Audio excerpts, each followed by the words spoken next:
इमरान खान हिकु भेरो ॿीहर वॾो यूटर्न वठंदे चयो आहे त मुंहिंजी हुकूमत अमरीका न पर जनरल रिटायर्ड बाजवा ख़तम कई। रिजैम चैन साज़िश पाकिस्तान खां अमरीका वई। जनरल बाजवा अमरीका खे क़ाइल कयो त इमरान खान अमरीका मुखालिफ़ आहे। चूंडियल हुकूमत वटि ज़िम्मेवारनि सां गॾु अख़्तियार बि हुजणु घुरिजनि। ज़िम्मेवारी वज़ीर आज़म वटि ऐं अख़्तियार आर्मी चीफ वटि हुजनि त निज़ाम नथो हली सघे। अमरीकी ख़बरू इदारे खे ॾिनल इंटरव्यू में चयो वियो आहे त जनरल बाजवा जा शहबाज शरीफ़ सां वेझा लाॻापा हुअण करे रिजैम चेंज लाइ राह हमवार थी। जनरल बाजवा सां पीटीआई हुकूमत सां बहितरीन लाॻापा हुआ। वॾनि मुजरिमनि जी हिमायत करण ते लाॻापा ख़राब थिया। उन में को बि शक न आहे त मुल्क में तमाम घणी महांगाई बावजूद गुज़िरियल ॾींहुं इस्लामाबाद में वर्कर्स कन्वेंशन में मुंहिंजी एतिरी आजादी जो महसूस थियो त अटो मुफ़्त ऐं टमाटा ₹2 किलो मिली रहिया आहिनि। नून लीग जी चीफ ऑर्गेनाइज़र मरियम नवाज़ चयो त पीडीएम सां इलेक्शन एताद न आहे। इमरान खान जी नाअहली सबबि मुल्क ऐं क़ौम भोॻे रही आहे। IMF सां मुआदे सबबि अवाम खे तकड़ो रिलीफ नथा ॾेई सघूं। IMF असांजो गलो दॿाए रखियो आहे। कुझु माण्हू पाकिस्तान जी साख ख़राब करण जी कोशिश करे रहिया आहिनि। मीडिया मुल्क जी मस्बत ॻाल्हियुनि खे अवाम आॾो आणे। सूबाई वज़ीर शर्जीले नामे मुड़ चयो आहे त असांजी तहज़ीब ऐं रवायतुनि में नंढनि वॾनि जो एतिराम ऐं अदब करणु शामिल आहे। पाकिस्तान जी तारीख़ खे उजागर करण लाइ बहितरीन कमु थी रहियो आहे। सोशल मीडिया ते जेको कल्चर मुतारिफ़ करायो पियो वञे उहो असांजो कल्चर न आहे।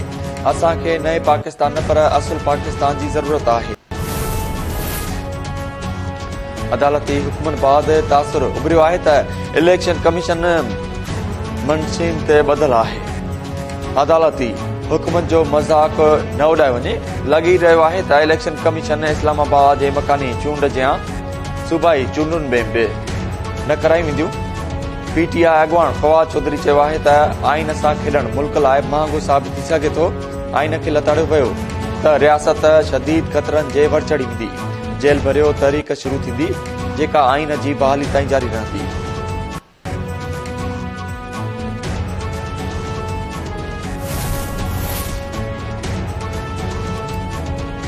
सहाफ़ी अरशद शरीफ़ क़त्ल केस ते वरतल बाणमुरादे नोटिस ते सुप्रीम कोर्ट सुभाणे ॿुधणी कंदी। चीफ जस्टिस जी सरबराही में 5 रुकनी बेंच केस जी ॿुधणी कंदी। जस्टिस इजाज़ुल हसन ऐं जस्टिस मुनीब अख्तर बेंच में शामिल। जस्टिस जमाल खान मुंदुर कयल ऐं जस्टिस मोहम्मद अली मज़हर बि बेंच में शामिल।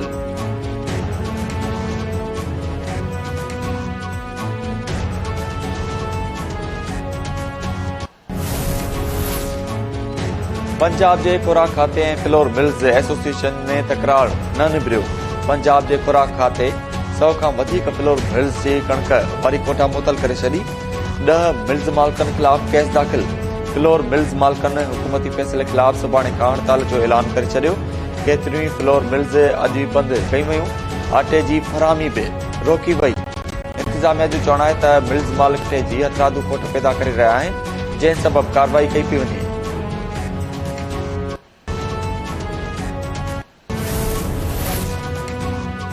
महांगाई ऐं डिजिटल आदमशुमारी ख़िलाफ़ नशर फिरोज़ में जसकम जी रैली। जसकम चेयरमैन सनान कुरैशी जी अॻवानी में रैली में कारकुननि ऐं शहरनि जे वॾे अंग में शिरकत। महांगाई ऐं डिजिटल आदमशुमारी ख़िलाफ़ नारेबाज़ी। रैली खे ख़िताब कंदे सनान कुरैशी चयो त महांगाई अवाम जो जीअण जंजाल बणाए छॾियो आहे। ग़रीब माण्हू ॿिनि वेलनि जी मानीअ लाइ परेशान आहे। डिजिटल आदमशुमारी सिंध जी ज़िंदगी ऐं मौत जो मसइलो आहे। आदमशुमारी में गैर क़ानूनी तरसल परडेहनि खे ॻणे सिंधियुनि खे अक़लियत में तब्दील करण जी साज़िश बर्दाश्त न कंदासीं।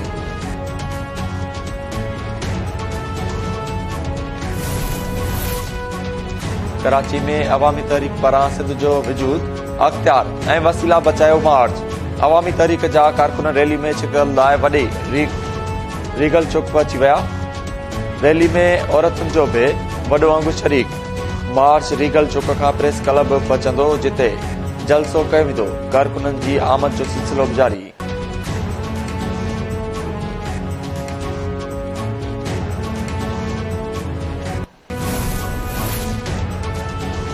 किपरो भरिसां 2 ॾींहं अॻु गुम थियल घोट दौलत कोहली जो तशदद थियल लाश इतिलाह ते खाई पुलिस घोट दौलत गोली जो लाश अस्पताल मुंतकिल कयो।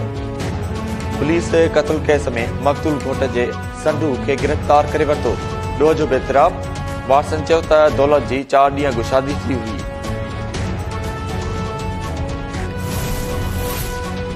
सकरन वेझो पाणी जे वारे ते वयल ॻोठाणो क़त्ल। ॻोठ फतेहपुर में जवाबदारनि कुआड़ियुनि जा वार करे जुमो रिंद खे क़त्ल करे छॾियो। लाश अस्पताल मुंतकिल करे पोस्टमार्टम बाद वारसन हवाले। नशर फिरोज वेझो ॻोठ पठान मरी में जवाबदार असगर मरी ज़ाल बख्तावर मरी ते छुरियूं हणी क़त्ल करे छॾियो। जवाबदार गिरफ़्तार।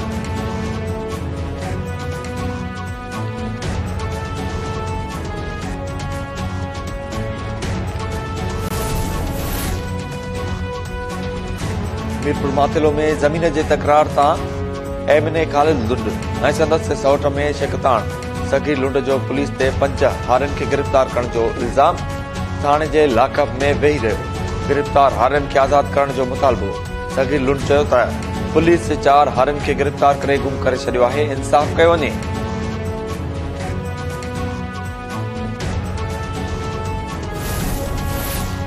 शहदादपुर वेझो मोटरसाइकिल बीठल ट्रक सां टकराइजी वई। वन नौजवान फौत, 1 ज़ख़्मी। हाला रोड ते पेश आयल हादसे सबबि पुरत धनु बिल ऐं हीरू बिल फौत थी विया। गुलू बिल ज़ख़्मी खेनि अस्पताल मुंतकिल कयो वियो। पुलिस जो चवणु आहे त फौती शहदादपुर जे वापटा रोड वारे इलाइक़े जा रवासी आहिनि।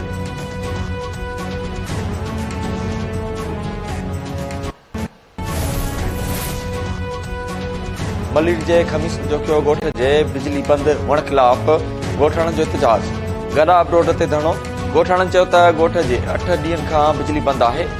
कंहिं इलेक्ट्रिक वारा तारूं बि लाहे विया आहिनि। बिजली न हुजण सबबि पीअण जो पाणी बि अणलब थी वियो आहे। फौरी तौर बहाली कई वञे।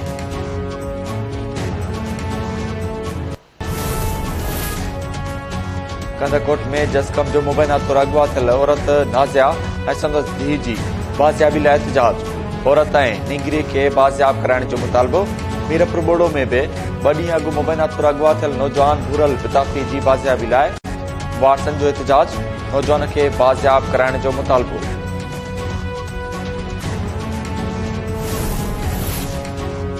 ढोल में 7 महीना अॻु बदखेली बाद क़त्ल कयल नीगर जे कातिलनि जी गिरफ़्तारी लाइ वाटसन जो मुज़ाहिरो। एहतजाज कंदड़नि जो चवणु आहे त पुलिस 7 महीना गुज़रण बावजूदि नीगर मज़हर सुमरो जे क़त्ल में मुलविस जवाबदार गिरफ़्तार करण लाइ कख बि बीड़ो नाहे कयो। जवाबदारनि खे गिरफ़्तार करे इंसाफ़ कयो वञे।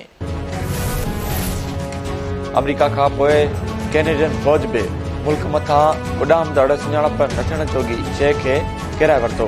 कैनेडियन वज़ीर आज़म जस्टिन ट्रूडो ट्वीट कंदे चयो त यूक्रेन वारे इलाइक़े में फिज़ा में उॾामदड़ सुञाणप न थियण जोगी शइ खे किराए वियो आहे। किरायल शइ जो मलबो गॾु करे सुञाणप लाइ तजियो कयो वेंदो।